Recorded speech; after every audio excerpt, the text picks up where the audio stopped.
In the summer of 1997, in a quiet apartment in Norfolk, Virginia, an 18-year-old woman named Michelle Moore Bosco was raped and murdered.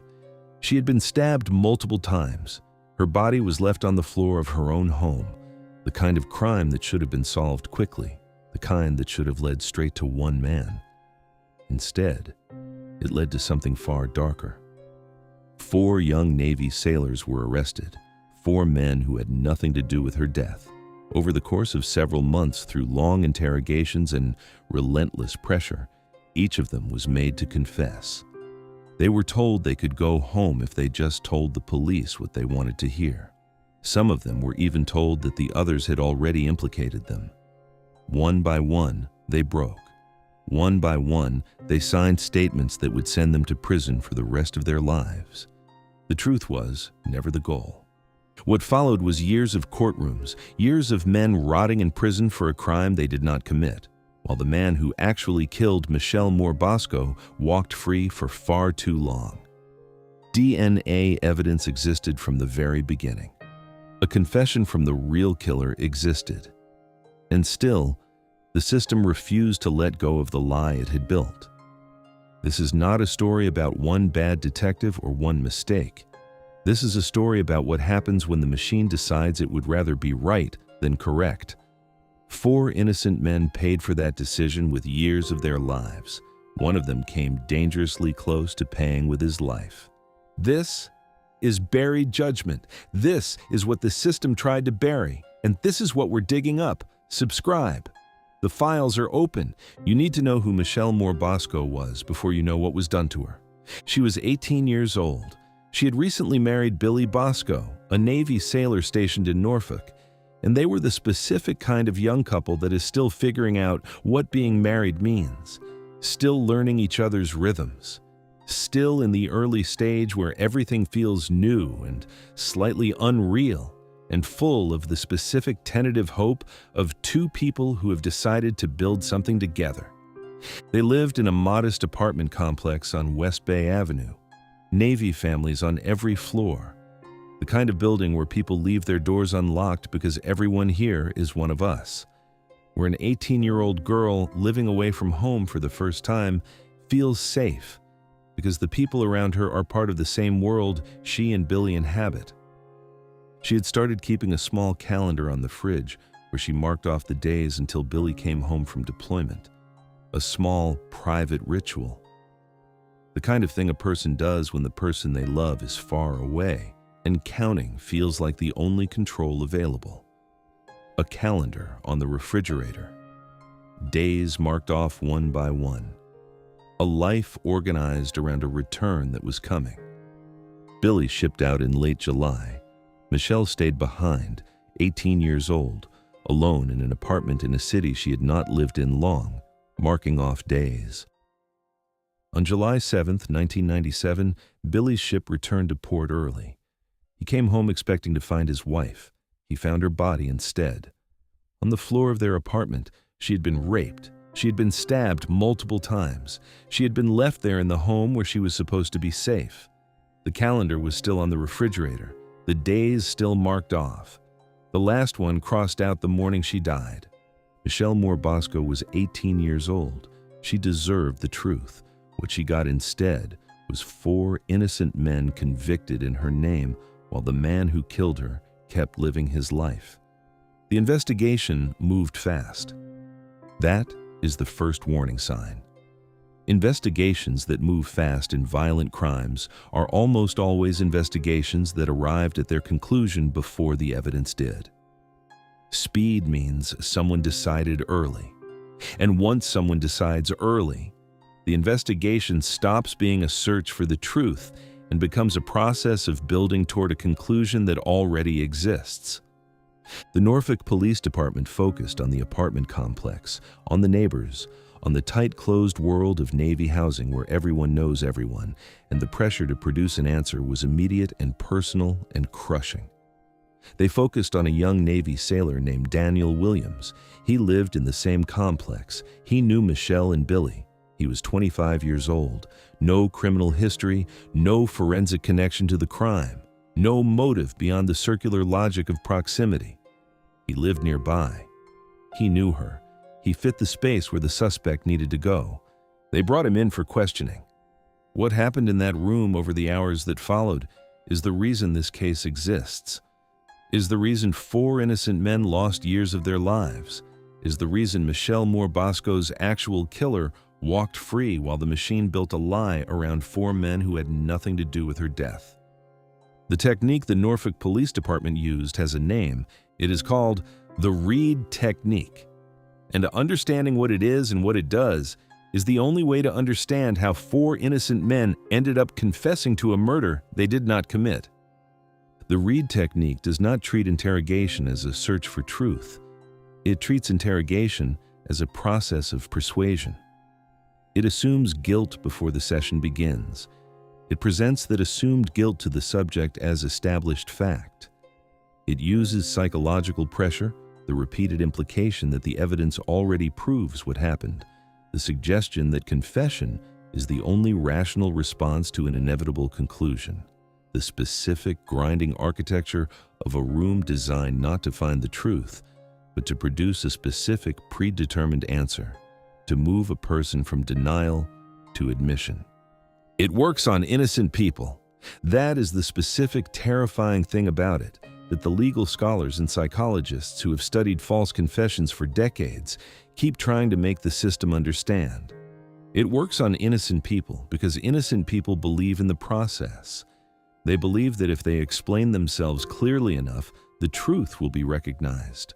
They do not understand that the room has already decided, that the room is not listening for the truth, that the room is waiting for the confession.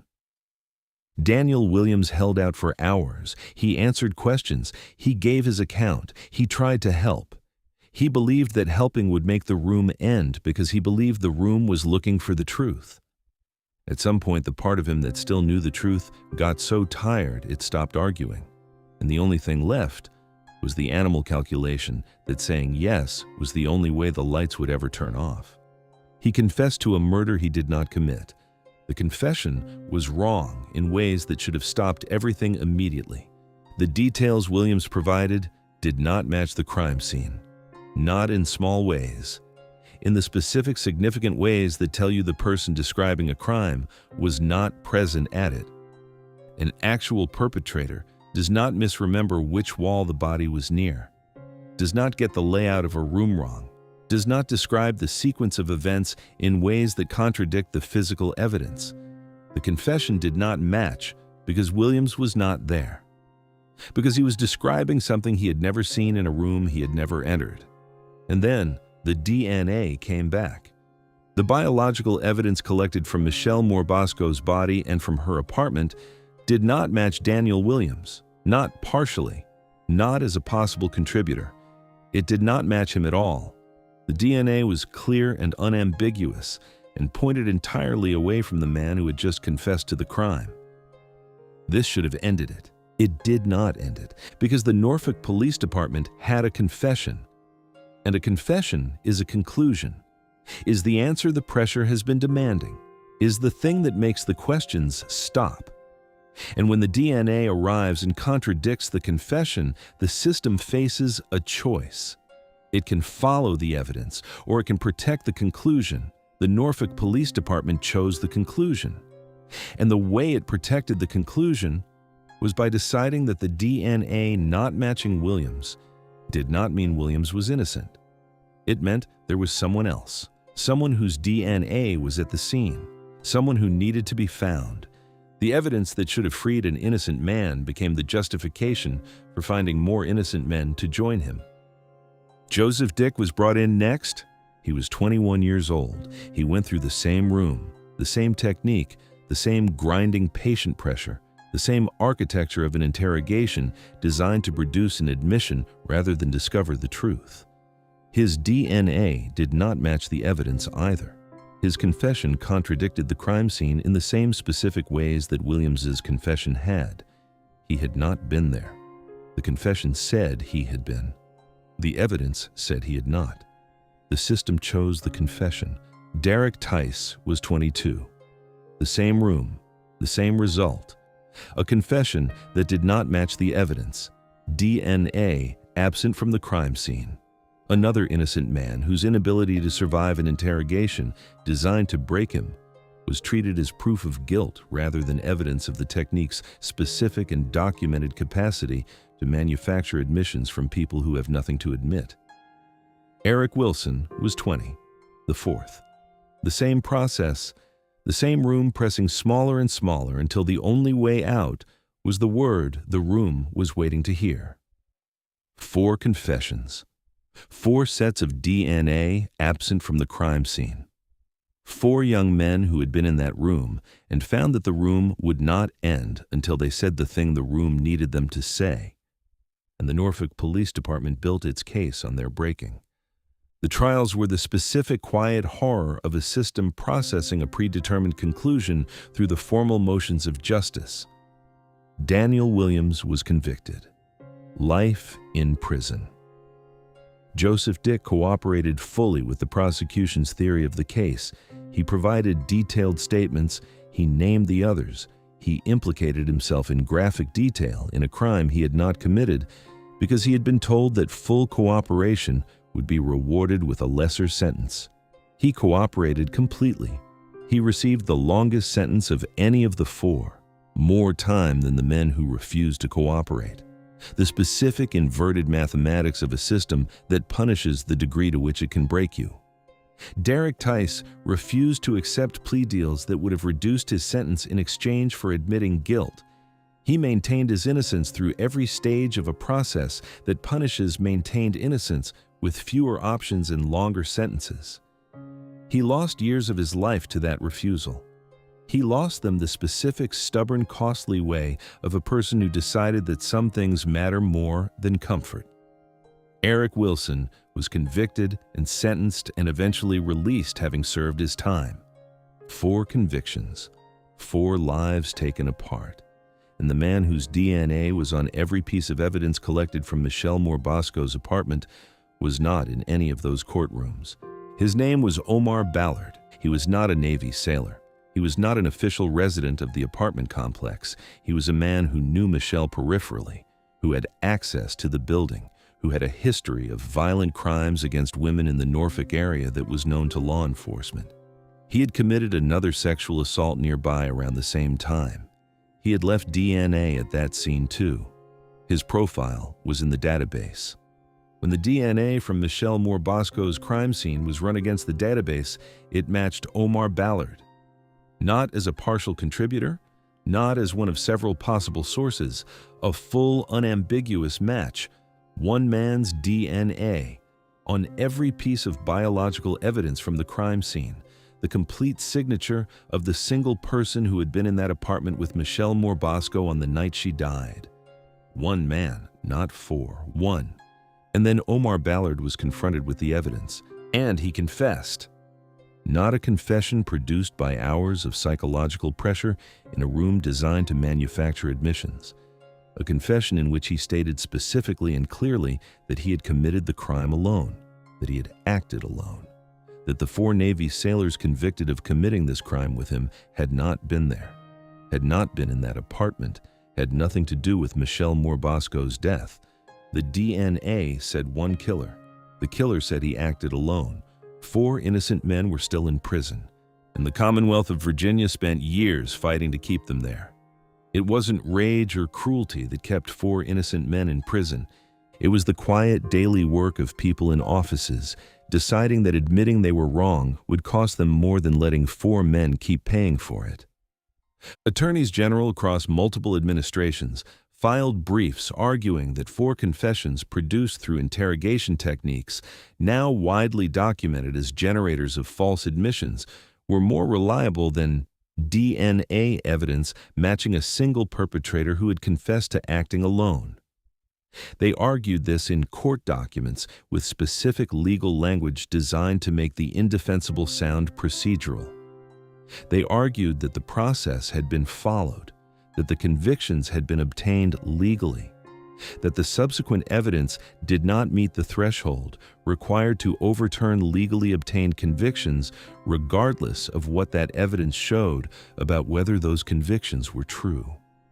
They were arguing that the process mattered more than the outcome, that the form of justice mattered more than the fact of it, that 4 men could remain in prison for a crime the actual perpetrator had confessed to committing alone because the paperwork that put them there had been filled out correctly. The machine had built a structure, and the machine was going to maintain that structure even after the foundation had been removed, because the people whose decisions had built it were still in their offices, still in their positions, still making decisions, and admitting the structure was wrong meant admitting what they had done to build it. Every morning, Daniel Williams woke up in that cell, and for a few seconds still believed someone was going to walk in and tell him there had been a mistake, until the sound of the cell door reminded him that the mistake was him being there at all. That is what it felt like, every morning, for years. The specific daily psychological weight of an innocence that nobody in power was willing to acknowledge. The specific grinding horror of waking up in a place you should not be, and understanding that the people who put you there know it, and are choosing every day not to say so. Joseph Dick served more time than any of them, the man who cooperated most fully, who was most completely broken by the process, who gave them everything they asked for and received the longest sentence as payment for that cooperation. He woke up in that cell too, every morning, with the same seconds of forgetting followed by the same specific return of everything. Derek Tice woke up in his cell every morning having refused to say he was guilty because he was not guilty, having turned down the deals that would have shortened his sentence in exchange for an admission he would not make. He paid more for his refusal to lie than the others paid for telling the truth. That is the specific inverted logic of a system that cannot distinguish between maintaining innocence and obstruction. Eric Wilson served his sentence and was released into a world where his name was on a registry that followed him everywhere, where the conviction he had been given for a crime he did not commit appeared on every background check and every housing application and every moment when a new life was supposed to begin but could not fully begin because the old lie was still attached to his name. 4 men, 4 cells, 4 different versions of the same specific daily horror of an innocence the system refused to recognize. And Michelle Moore Bosco's calendar was still on the refrigerator in an apartment that was no longer theirs. The days still marked off, the last one crossed out. Governor Tim Kaine granted conditional pardons to 3 of the 4 men in 2009. Not exonerations, pardons. The specific legal distinction between we are releasing you and we are saying you were innocent. The distinction that matters enormously to the people it is applied to. The door opened without the admission of what built the room. They were out. They were not vindicated. Not yet. The full exonerations came in stages. Federal judges vacating convictions, rulings specific and unambiguous about what the confessions were and what they were not, about what the evidence showed and what it had always shown. Derek Tice, Joseph Dick, Daniel Williams, Eric Wilson. One by one, the formal record caught up with the truth that had existed since 1997, 19 years. For some of them. 19 years between the DNA that should have pointed immediately to Omar Ballard and the words that should have followed that DNA immediately. "You are innocent," said finally, into a room that had cost 19 years to reach. Omar Ballard is in prison. He was convicted of Michelle Moore Bosco's murder in 2006. He is serving 2 life sentences. He will die there. He should have been there since 1997. Since the DNA came back and matched him completely and unambiguously, and the investigation should have followed that match directly to his door, instead of building a case against 4 men whose DNA was absent from every piece of evidence in the case. He walked free, while 4 innocent men went through interrogation rooms designed to break them. While 4 innocent men sat in courtrooms listening to their own false confessions read back to them by prosecutors. While 4 innocent men were processed through a system that had decided their guilt before a single piece of evidence had been examined. While 4 innocent men woke up every morning in cells they should not have been in for years. waiting for the mistake to be acknowledged. He walked free while all of that happened, because the Norfolk Police Department decided in 1997 that it already had its answer. Because the system decided that 4 confessions were more valuable than 1 DNA match. Because the machine decided it would rather be right than correct. And 4 men paid for that decision with years of their lives they cannot get back. Michelle Moore Bosco was 18 years old. She had a calendar on her refrigerator with the days marked off. She was counting down to something, to Billy coming home, to the specific ordinary future of a young married couple still figuring out what their life together was going to look like. She was 18 years old, and she had a whole life arranged in front of her, and she was marking off the days until it continued. The calendar is gone now. The apartment is gone. She is gone. And the system that was supposed to find the man who took her from the world instead spent years building a lie around 4 innocent men, and then spent more years fighting to maintain that lie after the truth had been placed directly in front of it. She deserved better. She deserved Omar Ballard in a courtroom in 1998. She deserved 4 Navy sailors who never had to know what it feels like when the part of you that still knows the truth gets so tired it stops arguing. She deserved a system that followed the evidence instead of deciding in advance where it wanted to end up. This is what happens when the verdict comes before the truth. This is what happens when the machine decides it would rather be right than correct. This is buried judgment, and we are just getting started. Subscribe. The files are open. The judge said you are innocent to 4 men who had been waiting 19 years to hear it. And the words hung in the air the way words do when they arrive exactly right and exactly too late at the same time.